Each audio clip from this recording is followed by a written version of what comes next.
তারেক রহমান সাহেবের দুই অন্ধকার। দুই বলতে আমি যেটা বোঝাচ্ছি যে তার রাজনীতির পূর্ব এবং পশ্চিম যেটা রয়েছে। আমাদের রাজনীতির উত্তর দক্ষিণ নেই, পূর্ব এবং পশ্চিম রয়েছে।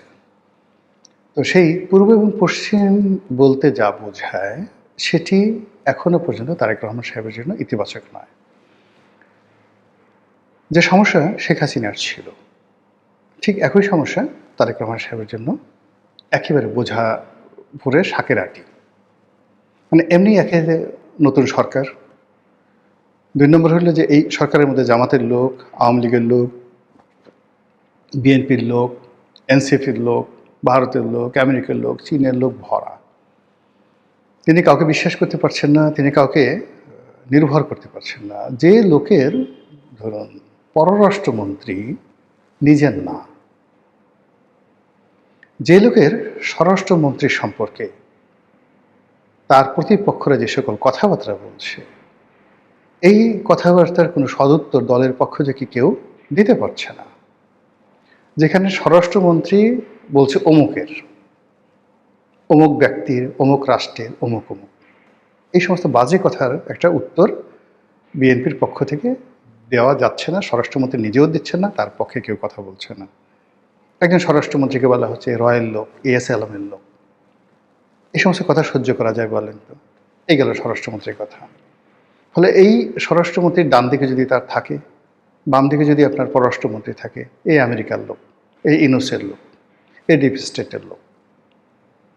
কিন্তু এ লোক কোনো কিছুরই না ধরেন, কিন্তু এ লোক যে বিএনপির না, এটা তো সত্য। তো এই বিষয়গুলো এখন তারেক রহমান সাহেব ধরেন তার স্বরাষ্ট্রমন্ত্রী, তার পররাষ্ট্রমন্ত্রী, তাদের ব্যাপারে তাকে চোখ বুঝে নির্ভর করতে হবে। এর চেয়ে গুরুত্বপূর্ণ মন্ত্রণালয় বাংলাদেশের দ্বিতীয়টি নেই, দুটোই গুরুত্বপূর্ণ মন্ত্রণালয় আছে। গেল সেন্ট্রাল ব্যাংকের অর্থ ব্যবস্থা, এখানে এই ভদ্রলোক আসলেন গভর্নর হয়ে। ওনার সঙ্গে দলের কি সম্পর্ক?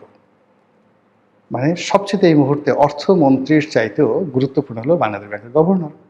এই ভদ্রলোকের সঙ্গে বিএনপির কী সম্পর্ক, অর্থনীতির কী সম্পর্ক, তারেক রহমান সাহেবের কী সম্পর্ক, আমরা কিছুই জানি না। কিন্তু উনি সরকারের সবচেয়ে গুরুত্বপূর্ণ ৩ নম্বর যে পদটি সেন্সিটিভ, সেখানে এসে বসলেন।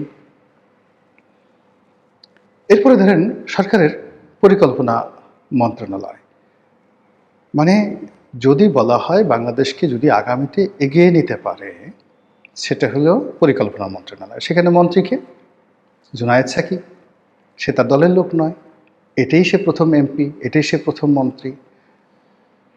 রাজপথে দাঁড়িয়ে জোরে জোরে কথা বলা, হাত উঁচু করে কথা বলা, এইগুলো ছাড়া তো 2 কলম লিখতে পারে। আর প্রথম আলোর প্রমোশন, মানে মতিউর রহমান, মাহফুজ আনাম গংদের বাই প্রোডাক্ট। এছাড়া এই ছেলের একটা পরিকল্পনা মন্ত্রণালয় চালানোর যোগ্যতা আছে। আপনারা যদি কেউ আমাকে বলতে পারেন, বা ওই ছেলে যদি আমাকে বলতে পারে যে রনি ভাই আমার এই পরিকল্পনা মন্ত্রণালয় চালানোর যোগ্যতা আছে, I can do better than you, আপনার সে ভালো করতে পারে, অন্য কারো দরকার নেই, হাতে চুরি পরে ঢাকা শহরে ঘুরব, তাকে আপনি বাংলাদেশের মানে অর্থ মন্ত্রণালয়ের চাইতেও পরিকল্পনা মন্ত্রণালয়ে আপনি বসিয়ে দিয়েছেন। ফলে আপনার কোন কুল আছে? আপনি এখানে একজন ভদ্রলোকে নিয়ে আসছেন পররাষ্ট্র উপদেষ্টা রূপে, যেখানে যাচ্ছে খলিলুর রহমানের সাথে গেছে।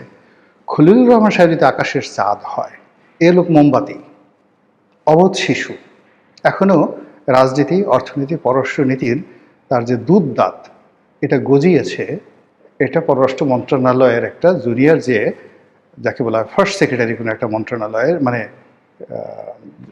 আয়দার মন্ত্রণালয়ের অথবা যাকে বলা হয় দূতাবাসের, বলতে পারবে না, রেসপেক্টিভ, মানে একজন লোক পররাষ্ট্র উপদেষ্টা হবেন, যেখানে আগে রিয়াজ রহমান ছিলেন, যেখানে আগে শমশের মোবিন চৌধুরী ছিলেন। শমশের মোবিন চৌধুরীর মতো মানুষ ওই সময়টাতে বেগম জিয়াকে যেভাবে ভারতে নিয়ে সংবর্ধনা দিয়েছিলেন, মনমোহন সিং স্বয়ং এয়ারপোর্টে এসে তাকে রিসিভ করেছেন, একজন শমশের মোবিন চৌধুরীকে, চৌধুরীর কারণে। এবং শেখ হাসিনার বিকল্প হিসেবে ওই সময় শেখ হাসিনার রেজিম, শেখ হাসিনার জমানাতে বেগম জিয়া বিরোধী দলীয় নেত্রী হিসেবে যাচ্ছে, এবং তাকে রিসিভ করার জন্য প্রধানমন্ত্রী মনমোহন সিং এয়ারপোর্টে চলে এসে নিজে গাড়ির দরজা খুলে দিয়েছে। রেকর্ড কার জন্য? There were somebody in the foreign affairs matter, এটা শমশের মোবিন চৌধুরী করেছেন। তার অপরাধ কি? সে তারেক রহমান সাহেবকে তুমি তুমি করে বলতেন, এছাড়া কোনো অপরাধ ছিল না, নাথিং। তুমি তুমি করে বলতেন, এগুলো তার অপরাধ। যা হোক গেল। এখন এখানে যে আসছে, হুমায়ুন কবির যে আসছে, সে হয়তো তারেক রহমান সাহেবকে সালাম করেন, ভাইয়ে ভাইয়ে ডাকেন বা স্যার স্যার ডাকেন, কিন্তু এগুলো দিয়ে তো চীনের সাথে বাণিজ্য হবে না, এগুলো দিয়ে তো ভারতের সাথে কূটনীতি হবে না, এগুলো দিয়ে আমেরিকার সঙ্গে বার্গেনিং হবে না। তো যেটা বলছিলাম যে সেই দিক থেকে আপনি যে তার যে কোন দিকটা আলোক উজ্জ্বল আছে, সে একজনকে স্বাস্থ্যমন্ত্রী বানিয়েছেন। এখন সর্দার সাখাওয়াত হোসেন বকুল আমাদের খুব ঘনিষ্ঠজন, আমার খুব আপনজন ব্যক্তি। তিনি he is a political master, just like political master. কিন্তু মানে তাকে সাহায্য করার জন্য যে একটা গ্রুপ দরকার পলিটিক্যাল মাস্টার হিসেবে, এই পদগুলোতে যে ধরনের ধরেন ডক্টর রুহুল হক ছিলেন, ডক্টর আব্দুল মতিন ছিলেন, বিএনপির জামানাতে, আওয়ামী লীগ জামানাতে ডক্টর রুহুল হক ছিলেন, তারা যেভাবে এই মন্ত্রণালয়টা চালাতে পারতেন। নাসিম সাহেবরা কী করেছেন? নাসিম সাহেব দুর্নীতির স্বর্গরাজ্য তৈরি করে ফেলেছেন।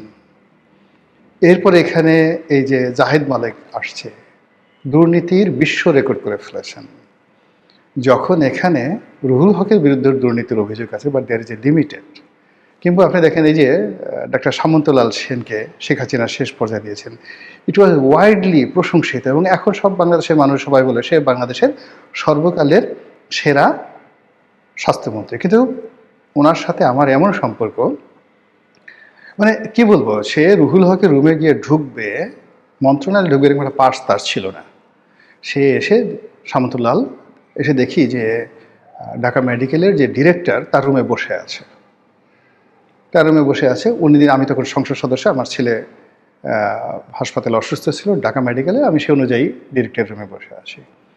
তো সে ডিরেক্টর মুস্তাফিজুর রহমান ছিল তখন, ব্রিগেডিয়ার মুস্তাফিজুর রহমান ছিল ডিরেক্টর, যেটা ওষুধ প্রশাসনের পরে ডিজি হয়েছিলেন। তো তাকে বলছে, স্যার আমাকে একটু মন্ত্রণালয়ে ঢোকার ব্যবস্থা করে দেন। সে বলে যে আমি কীভাবে ঢুকাবো? তখন আমি সামন্তলালকে নিয়ে গেলাম, শুধু নিয়ে গেলাম না, সামন্তলালও জীবিত, শুধু ওনাকে আমার গাড়িতে নিয়ে গেলাম, মন্ত্রণালয়ে ঢুকালাম, এবং ওনাকে সোজা নিয়ে মানে স্বাস্থ্যমন্ত্রী মিটিংয়ে ছিলেন, সে স্বাস্থ্যমন্ত্রীর সামনে, রুহুলকের সামনে নিয়ে বললাম যে আপনি এই ফাইলটা দেখেন, প্রধানমন্ত্রীর ফাইল, এই ফাইলটা আপনি ওকে করে দেন। আর ওই কাজটা যদি 2010 সনে আমি না করতে পারতাম, তাহলে আজকে যে বার্ন ইউনিটটা এটা তৈরি হতো না। এখন এইটা সাক্ষী সামন্তলাল। দ্বিতীয় সমস্যা হলো, ওই যে ঢাকাতে শেখ হাসিনা বার্ন ইউনিট যেটা হয়েছে, ওখানে এখন যে পরিচালক আছে ডক্টর নাসিরও আমার খুব ঘনিষ্ঠ বন্ধু। তো ডক্টর নাসির ওখানে একটা হলো মামলা দিয়ে বসলো, ওখানে একটা পেট্রোল পাম্প ছিল, পেট্রোল পাম্পের মালিক মামলা দিয়ে বসলো। এই সামন্তলাল সবাই মিলে তারা ওই ডক্টর নাসিরকে দায়িত্ব দিল এই মামলাটা নিষ্পত্তি করার জন্য। ডক্টর নাসির আমার কাছে আসলো, হাইকোর্টে রিট করতে হবে। আমি তখন এই যে পরে আওয়ামী লীগের যে মন্ত্রী হয়েছে সমর রেজাউল করিম, সেই সমর রেজাউল করিমকে বললাম যে ভাই আপনি এই মামলাটা করে দেন। সে মামলাটা করে দিল। সামন্তলালের পক্ষ থেকে তাকে 2 লাখ না 3 লাখ টাকাও দেওয়া হয়েছিল, সে টাকাটা ফেরত 2 লাখ টাকা পয়সায় নেয়নি। তা আজকের এত বড় একটা জিনিস হলো, এখানে যে গোলাম মোল্লা রনি নামক একজন মানুষ আছে, এখানে যে সামন্তলাল আছে, এখানে যে ডাক্তার নাসির আছে। তো ডাক্তার নাসির তো বিএনপির লোক, কিন্তু বিএনপির লোক হওয়া সত্ত্বেও সে সামন্তলালের সঙ্গে তার সম্পর্ক ছিল সবচেয়ে ভালো। তারপরে সে এখন এই বার্ন ইনস্টিটিউটের সে পরিচালক। কিন্তু এই বার্ন ইনস্টিটিউটটা বিল্ডিং করা থেকে শুরু করে এই ডাক্তার নাসিরের যে ভূমিকা, তার যে কর্তৃত্ব, সে না হলে ডাক্তার নাসিরের না হলে এটা হতো না। আবার সেই ডাক্তার নাসিরকে এখান থেকে বদলি করে, সে যখন সবচেয়ে ভালো কাজ করছে তাকে বদলি করে আওয়ামী লীগের যারা বদমাশগুলো আছে তাকে ফরিদপুরে পাঠিয়ে দিচ্ছে, তার চাকরি নিয়ে টানাটানি। তো ওই সময় আমরা তো তাকে সাহায্য করেছি, সহযোগিতা করেছি। তো এইভাবে এই কাজগুলো আসলে যখন একটা মন্ত্রণালয় চলে, সেখানে পলিটিক্যাল কানেক্টিভিটি থাকলে সেখানে ভালো হয়। এখন সর্দার সাখাওয়াত হোসেন বকুল, তিনি এই জায়গাটাতে তিনি যে ভালো করবেন, এই ভালো করার জন্য দে আর মাস্ট হ্যাভ রিজন। বিএনপি দীর্ঘদিন এখানে ডক্টর জাহিদ যেভাবে করতে পারতেন, এইভাবে এই মন্ত্রণালয়ে ওনার পক্ষে এই মুহূর্তে সম্ভব না। কিন্তু তিনি প্রচণ্ড দৌড়াদৌড়ি করতেছেন, বক্তব্য দিচ্ছেন, ডেইলি মানে ফাটাকেস্টের মধ্যে ঘুরে বেড়াচ্ছেন, কিন্তু ফলাফল শেষ পর্যন্ত ঘোড়ার ডিম আসবে। এবং যদি দুর্নীতির অভিযোগ এসে যায় আগের মতো, আপনারা আশ্চর্য হতে পারবেন না। বিকজ স্বাস্থ্য মন্ত্রণালয়ের সিন্ডিকেটটা এত শক্তিশালী, এত বিরাট ব্যাপক যে ওখানে আসলে নিয়ন্ত্রণ করা very tough, very very tough. Anyway, যেটা বলছিলাম যে চীন টাকা দেবে না।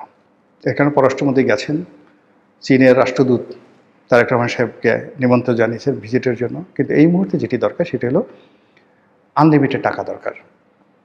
চীন সেই টাকাটা দেবে না, বিকজ এটা লিখে রাখেন যতক্ষণ না পর্যন্ত আমেরিকার সঙ্গে আমাদের যে চুক্তিটি রয়েছে সেই চুক্তি বলবৎ থাকবে, চীন একটি পয়সাও দেবে না। আর চীনের হাত থেকে যদি এইভাবে বাজেটের সাপোর্ট না পায়, সরকার পরিচালনা করা, বাজেট টেনে নেওয়া, এটা মানে এই মুহূর্তে এটা বলতে গেলে দুরূহ একটা বিষয়। দ্বিতীয়ত হলো যে আমেরিকাকে পৃথিবীতে কেউ কখনো সুখী করতে পারেনি।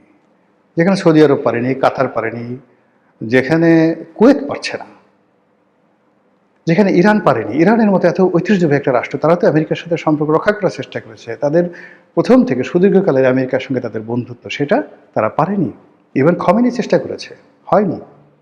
এরা সরাসরি অহংকারী, উদ্ধত। তারা শুধুমাত্র সুযোগটা নেবে, তারপরে আপনাকে তাড়িয়ে দেবে। আমেরিকা বাংলাদেশ থেকে যা যা দরকার ছিল, প্রয়োজন ছিল, সব নেওয়া হয়ে গেছে। এখন তারা আপনাকে গলায় রশি দিয়ে ঘুরাবে, কিন্তু আপনাকে কিছু দেবে না। আপনি যত দুর্বল হবেন, যত অসহায় হবেন, তত তার কলোনি প্রতিষ্ঠা করতে সুবিধা হবে। এখানে যত গণ্ডগোল হবে, আপনি ততই তার পায়ের উপর পড়বেন, ততই আপনি তার মুখাপেক্ষি হবেন।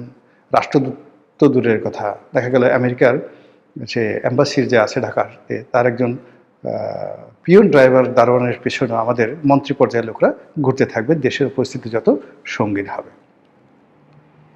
5টা বছর একেবারে শেখ হাসিনার মানে সরকারের তো 2008 থেকে যে 14 পর্যন্ত স্বর্ণালীর সময়, সেখানে বৃহত্তর যোগাযোগ মন্ত্রণালয়, রেল, তারপরে যে সেতু বিভাগ, এই সব বিভাগের সংসদীয় কমিটিতে ছিলাম। 3টা সাব কমিটির চেয়ারম্যান ছিলাম, অ্যাকাউন্টস, অডিট, এই 3টা সাব কমিটির চেয়ারম্যান ছিলাম। ফলে একটা রাষ্ট্র কিভাবে চলে, শেখ হাসিনা স্নেহ করতেন। মানে ওখানে তোফায়েল সাহেবের মতো লোক, আমু সাহেবের মতো লোক, ওবায়দুল কাদের সাহেবের মতো লোক হাত ধরে বলতেন যে নেত্রী তোমারে পছন্দ করে, আমার বিষয়টা একটু বইল। ওবায়দুল কাদের জীবিত আছে, অস্বীকার করুক। তোফায়েল ভাই জীবিত আছেন, আমি উভয় জীবিত আছেন। ক্ষমতার এত কাছাকাছি থেকে শেখ হাসিনার নাম ব্যবহার করে ঢাকা শহরে এক কাপ চা খেয়েছি, যদি কেউ বলতে পারে 2 হাত কেটে ফেলবো, 2 হাত কেটে ফেলবো। ওই জিনিসগুলো হয়নি। ফলে রাষ্ট্র কিভাবে চলে, ডিজিএফআইরা কি করে, এই জিনিসগুলো তো সিআইএ কি করে, এফবিআই কি করে, র কি করে, এই জিনিসগুলো আমরা যারা রাষ্ট্র পরিচালনার সঙ্গে সম্পৃক্ত ছিলাম, এগুলো আমাদের মুখস্থ। ফলে এই কাজগুলো এখন যেভাবে চলছে, ভালোভাবে চলছে না। সরকারে যারা কর্তা ব্যক্তি আছেন, তারা এই জিনিসগুলো ভালোভাবে চালাতে পারছেন না, পারবেন বলেও মনে হচ্ছে না। মহান আল্লাহ আমাদের সবাইকে হেদায়েত দান করুন এবং হেফাজত করুন। আসসালামু আলাইকুম রহমতুল্লাহি ওয়া বারাকাতুহু।